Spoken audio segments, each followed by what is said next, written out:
We got Brian Elwood's got a question here. Brian from Denver, used to be Nashville.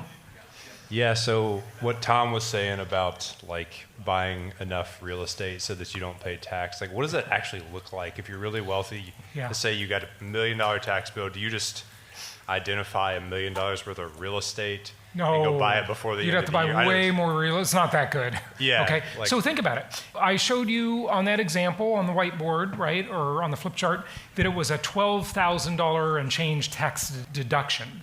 So that takes away $12,000 of income. So if you make $120,000, you need to do that 10 times. Okay. But it gets better because you could do cost segregation, which gives you more depreciation sooner, but you don't get more depreciation overall. You just get it sooner. And it's better to get it sooner than later because I'd rather have a hamburger today and pay you Tuesday, right? Like Wimpy said. So any expense, you want to put it out into the future. That's why you want long mortgages, right? Because the expense is out into the future and inflation will reduce the value of the debt, which is inflation-induced debt destruction. So you can do that, but 120,000, do that deal 10 times, and you got it. If you accelerate the depreciation, you'll get it much sooner, but it won't be higher overall. Yeah, I think you had a follow-on. What? How do they get their tax burden down to like exactly zero? Well, it depends how much their income is, and the problem is what we didn't have time to go into is that depreciation write-off phases out when your income is over $150,000, and that sucks. But there's a way to get it back. If you become what's known as, and I always have to say, I'm not a tax advisor, talk to the professional, I'm not a lawyer, I'm not giving advice, okay? So talk to your professional about anything. But so the depreciation phases out over $150,000 in adjusted gross income, but you can get it back if you become what's called a real estate professional. Now, real estate professional does not mean you're a realtor, okay, selling real estate. It just means you're in the business of real estate investing.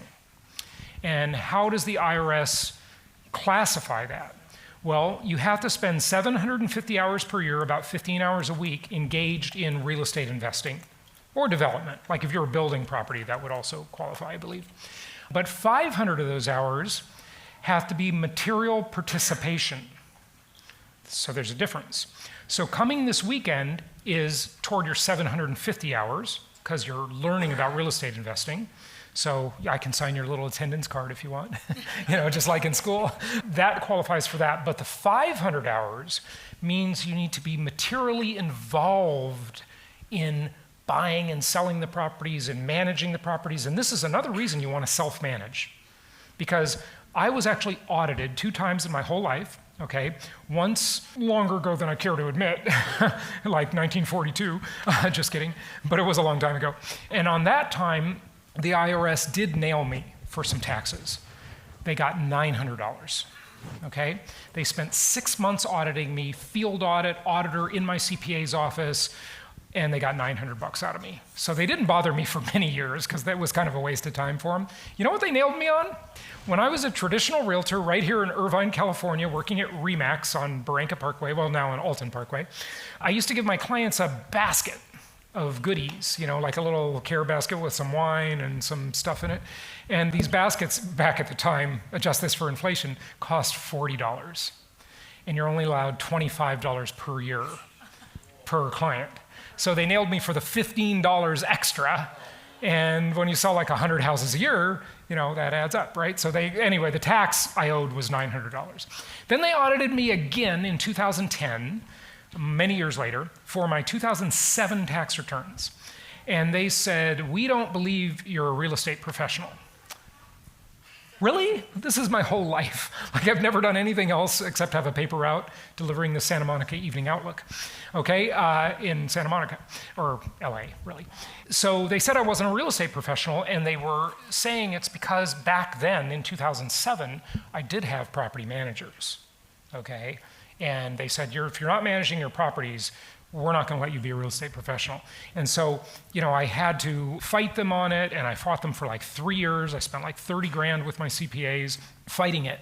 We were able to show like some emails that said I was if you do have property managers and you want to qualify as being a real estate professional, you want to be involved as you can. because you want to say like you're picking this tenant over that tenant, and you want to have emails showing all of this stuff, right? So anyway, I did win the audit, and at first I was really bummed out, but this is how, what Sharon talked about and a lot of people talk about, every problem is an opportunity, right? And, so many people in life, they get so bummed out about this, that, or the other thing, but one door closes, another door opens, like something good comes out of it a lot. That old, you've heard it before, it's like this Chinese story, and the farmer bought a horse for his kid, and the kid was happy, and everything was good. And then the kid fell off the horse and broke his leg. Oh, too bad. And then that turned into something good, right? Well, with my audit, this is what happened. I won the audit, and in going through my books for all these years, my new CPA handling the audit discovered a whole bunch of deductions I didn't take because my former CPA was an idiot. And the IRS ended up paying me for the privilege of auditing me. They paid me $420,000. And I got that money in like 2013, right? And so, yeah, and we were able to like take losses backward and forward, and it was great. So I'm really glad I got audited, right? I would have never discovered that. It would have just been papered over and buried.